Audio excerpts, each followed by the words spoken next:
Надлежните од здравство да ги посочат со име и презиме лекарите кои незаконски и со злоупотреби заработувале над 10.000 евра месечно, бидејќи крајно време е во оваа држава да има индивидуална одговорност, а не колективно да се става црна дамка на белиот мантил. Ова е пораката од независниот синдикат на здравствени работници во однос на изјавите дека доктори со еликсир на континуирана работа и книжења на дежурства и други додатоци стигнувале до баснословни суми на месечни примања. Во оваа држава потребно е да се има лична одговорност. Не може 20 вработени во здравството да фрлаат црна дамка на 20.000, 25.000 вработени во здравствениот сектор. Да напоменам уште еднашка, во здравството работат хумани, честни луѓе и достоинствено си ги извршуваат професионалните обврски.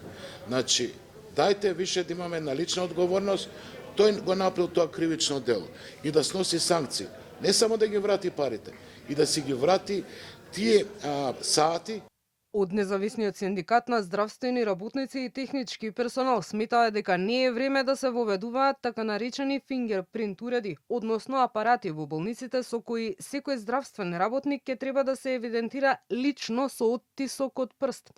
Ова би создало контраефект, односно револт, сметаат од синдикатот. Ќе се направи еден голем револт, бидејќи сите се свесни дека ако не дојде на работа или ако иде искочи порано од работа, патат пациентите. Тие се негови пациенти. Значи, а зашто од друга страна не гледаме на работата на овие здравствени работници каде што дневно имаат од 40 до 50 пациенти? Ние треба системски да го средиме системот.